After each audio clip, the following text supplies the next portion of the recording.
Olá, a graça e a paz de Cristo. Muito bem, então hoje nós vamos concluir o capítulo 8, que tem como título As Instruções de Deus para o Andar por Fé. Então vamos orar. Pai, nós queremos te agradecer por esse tempo, Pai. Muito obrigada, Pai, pelo teu amor, pelas tuas misericórdias já renovadas. Obrigada pela oportunidade que nós temos de poder alinhar o nosso andar por fé de acordo com o teu padrão, ó Pai. Obrigada porque o Senhor tem iluminado os olhos do nosso coração para que a gente possa mesmo compreender a tua palavra, Pai, e trazer esse ajuste e trazer esse alinhamento para o nosso andar por fé em Cristo Jesus. Amém. Amém. Muito bem. Então, semana passada nós vimos as 4 primeiras categorias, né, nesse andar por fé, que foi o sucesso, a importância, a realização e a satisfação. E hoje nós vamos ver as 4 últimas categorias, que são a felicidade, a diversão, a segurança e a paz, né? Então nós vamos concluir esse capítulo 8, que tem como título As Instruções de Deus para o andar por fé. Então vamos lá. Felicidade, o conceito básico, o conceito chave de felicidade é desejar o que nós já temos. Embora o mundo aí fora, né, pregue que a felicidade é ter o que desejamos. Então nós somos bombardeados pela indústria de publicidade, que diz que o que temos já está ultrapassado, nos incentivando a nunca estarmos felizes e nem satisfeitos com aquilo que nós temos, a menos que consigamos ter o que desejamos. Mas o conceito de Deus para a felicidade pode ser resumido num simples provérbio que diz o seguinte: feliz o homem que deseja aquilo que tem. Então, enquanto nos concentrarmos no que não temos, nós vamos ser infelizes. Mas quando nós começarmos a valorizar e a apreciar o que temos, seremos felizes por toda a vida. E aí, Paulo, orienta a Timóteo. Paulo, escrevendo para Timóteo, ele vai dizer o seguinte: Timóteo, mas é grande ganho a piedade com contentamento, porque nada nós trouxemos para esse mundo e também nada levaremos dele, né? Então, tendo o sustento e com que nos vestir, estejamos com isso contentes. 1 Timóteo 6, de 6 a 8. Então, Paulo deu essa admoestação a Timóteo. Já temos tudo o que nós necessitamos para sermos felizes. Temos Jesus Cristo e temos a vida eterna. O nosso Pai que nos ama e que nos aceita, Ele prometeu suprir todas as nossas necessidades em Cristo Jesus. Além do mais, diante de tudo que já temos, só nos resta sermos agradecidos a Deus, né?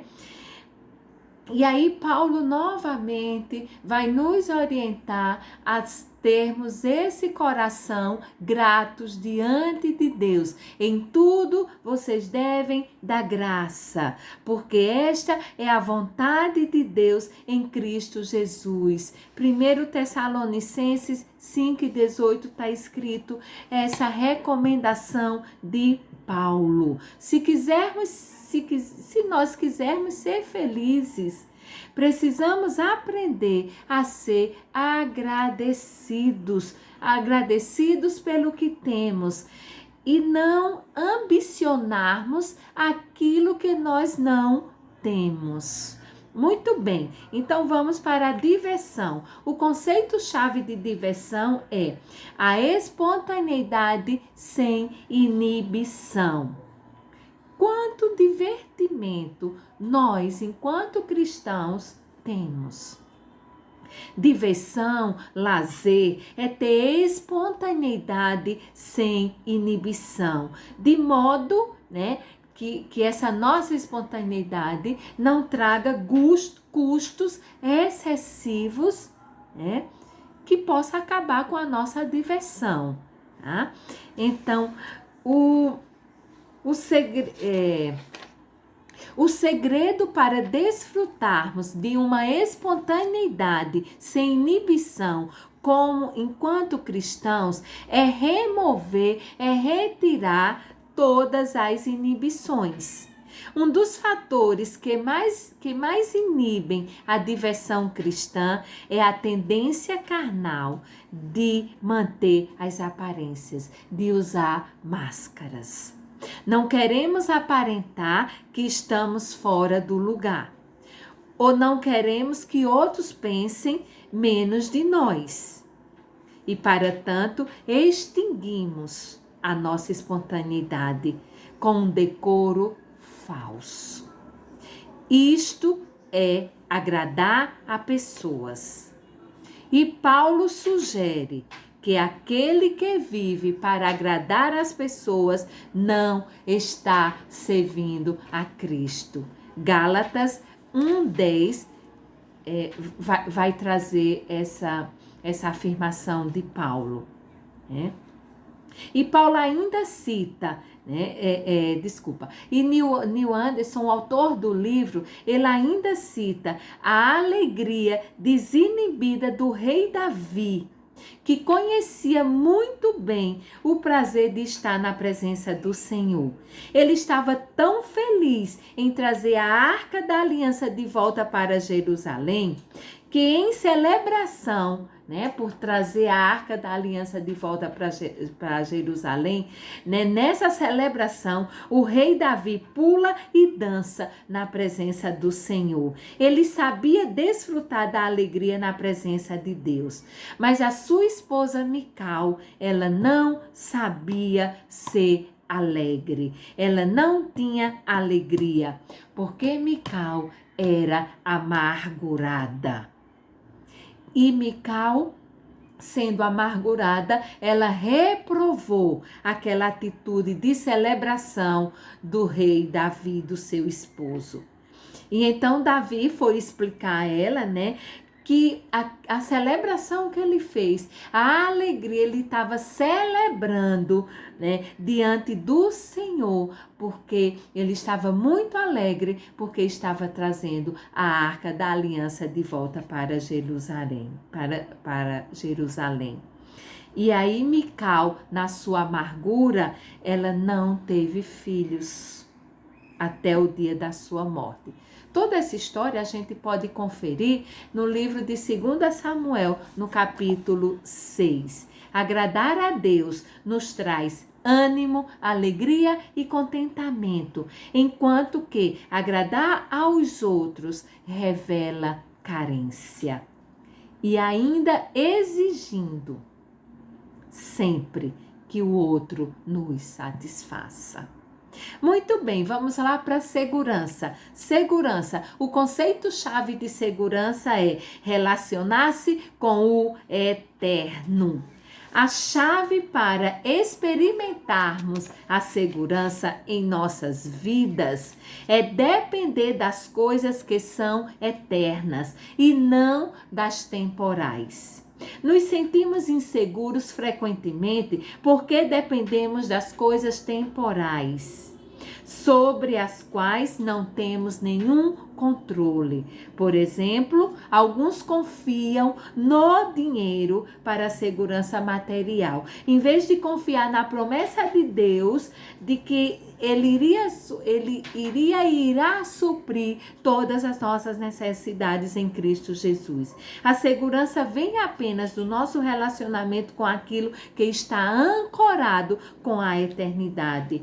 E aí, Jesus diz, lá no Evangelho de João, no capítulo 10, 27 e 29, ele diz o seguinte: eu conheço as minhas ovelhas, elas ouvem a minha voz e elas me seguem.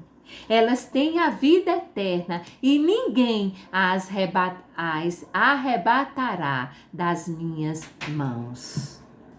E Paulo ainda reforçando essa segurança na eternidade, nas coisas que são eternas, essa segurança em Deus. Paulo vai nos dizer o seguinte, lá em Romanos 8, 35 a 39. Ele vai dizer que nada, nada, nada poderá nos separar do amor de Deus que há em Cristo Jesus. Então, por que não está seguros diante destas verdades?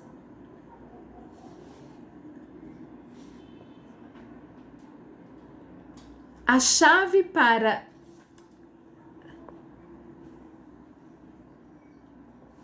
Por que não estar seguros diante desta verdade? Então,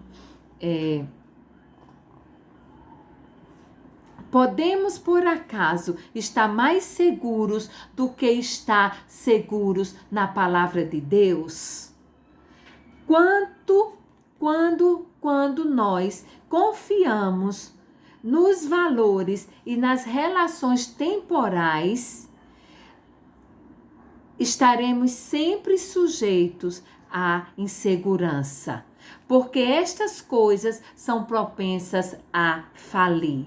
O maior sentido da segurança que nós podemos experimentar é aquele que resulta de estarmos firmemente envolvidos com valores e relacionamentos que vão perdurar por toda a eternidade. Muito bem, agora vamos ver a paz. E o conceito-chave de paz é a resolução dos conflitos internos. Todos nós desejamos na Terra, Todos nós desejamos que na Terra haja paz e boa vontade entre os homens. Mas nós não podemos garantir a paz externa, porque não podemos nem controlar pessoas e nem as circunstâncias, pois já vimos que no decorrer da história, tratados de paz entre nações, nós já vimos tratados de paz entre nações serem rompidos. Grupos de pessoas que defendem a paz, mas quando se cruzam, acaba brigando porque esses grupos defendem a paz segundo os seus próprios interesses egoístas, não tendo como referencial o próprio Deus, ou como absoluto o Deus da paz. Ou até mesmo nas nossas casas, porque nós sempre esperamos que nossos cônjuges, eles mudem, ou eles se comportem conforme a gente quer. Então, a chave para experimentar paz é compreender que a paz é principalmente uma questão interior. A paz é uma questão interior. E essa paz, a paz com Deus, é algo que nós já temos. É algo que nós já temos. Em Romanos, o apóstolo Paulo vai nos falar exatamente isso. Romanos 5:1, o apóstolo Paulo vai nos dizer: justificados, pois, mediante a fé, temos paz com Deus por meio do nosso Senhor Jesus Cristo. Lá no Éden, quando o homem pecou e a relação com Deus foi quebrada, eles ficaram com medo e se esconderam da presença de Deus. E a paz que havia entre o homem e Deus também foi quebrada. Mas o próprio Jesus, lá no Evangelho de João, no capítulo 14, no versículo 27, o próprio Jesus vai nos dizer exatamente isso aqui. Eu deixo com vocês a minha paz. A minha paz eu vos dou, não como o mundo dá. Para que o coração de vocês Não fique nem angustiado e nem com medo. Em Cristo, a paz com o Deus Criador, a paz com Deus, o nosso Pai.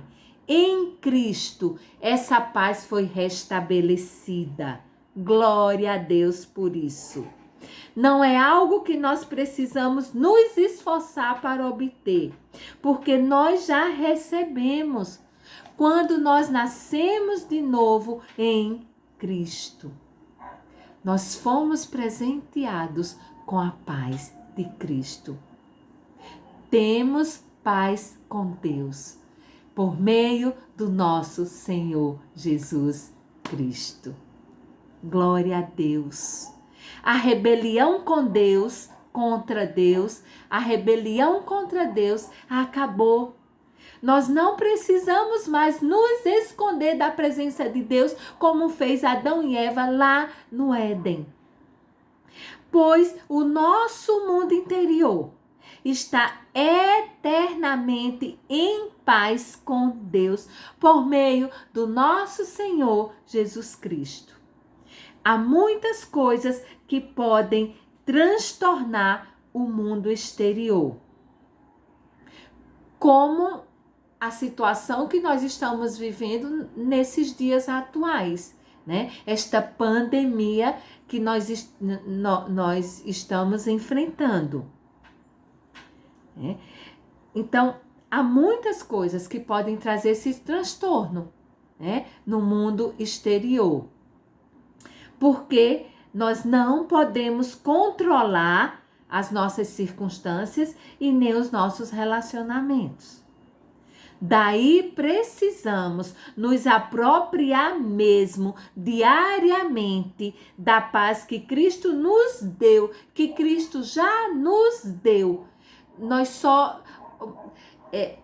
O nosso trabalho é nos apropriar e viver segundo essa paz que Cristo já nos deu.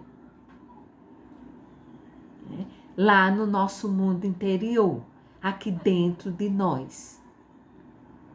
Trazendo um equilíbrio para os nossos pensamentos, para as nossas emoções e para a nossa vontade. Permitindo mesmo que a paz de Deus em Cristo possa reinar e possa dominar a nossa mente e o nosso coração. E aí nós temos textos belíssimos, né, nas cartas do apóstolo Paulo. 2 deles nós vamos dizer agora. Um está em Colossenses, no capítulo 3, 16 e 17, que diz o seguinte: que a paz de Cristo seja o árbitro do nosso coração, seja a autoridade, seja aquilo que domine o nosso coração. Pois nós fomos chamados para essa paz em um só corpo, no corpo de Cristo. E sejamos agradecidos. E que a palavra de Cristo, ela habite ricamente em nós, para nos instruir e nos aconselhar mutuamente em toda sabedoria, louvando a Deus com salmos, com hinos e cânticos espirituais, com gratidão no coração. E Filipenses 4, 6 e 7, Paulo vai nos trazer essa orientação tão linda. Ele diz o seguinte: não fiquem preocupados de coisa alguma. Antes, todas as coisas, todas as petições, todos os pedidos de vocês sejam conhecidos diante de Deus pela oração, pela súplica, com ações de graça, e que a paz de Cristo, que excede todo entendimento, possa guardar a mente e o coração de vocês em Cristo Jesus. Será que eu e você nós vamos viver segundo o que a palavra de Deus nos ensina, segundo o que a palavra de Deus nos instrui sobre nosso andar por fé, nestas 8 áreas? Ou ainda, nós vamos viver segundo o que acreditamos, segundo as nossas crenças em relação a essas 8 áreas. Uma vez que examinamos o nosso andar por fé, fazendo a comparação de nossas crenças com a verdade da palavra de Deus, e aí nós podemos descobrir algumas razões pelas quais as nossas ações estavam erradas. Nós podemos descobrir, fazendo essa comparação, estamos dispostos a mudar o nosso sistema de crenças para poder continuar o nosso andar de fé no rumo certo. Que o Senhor possa continuar nos orientando, que o nosso Pai, assentados à mesa, possa continuar dando as suas orientações para cada um de nós. Amém. Vamos orar. Pai, nós queremos mesmo te agradecer, Pai amado, Pai bondoso, pelas tuas instruções, ó Pai, para cada área dessas que a gente estudou, que a gente acabou de estudar, que a gente pôde receber as instruções que a tua palavra nos instrui para esse andar por fé nessas áreas, ó Pai. Nós queremos mesmo te agradecer, ó Pai. E que os nossos olhos, eles continuem sendo iluminados pela revelação do teu evangelho. Porque o teu evangelho é o evangelho de Jesus Cristo. É para que a gente possa ser transformados de glória em glória, de fé em fé. Que a nossa fé não seja baseada nas nossas crenças, mas que a nossa fé ela seja baseada na palavra, na verdade da palavra de Deus. Porque só assim nós estaremos andando no rumo certo, de acordo com o que o Senhor nos ensina, nos orienta e nos instrui. Em Cristo Jesus, amém.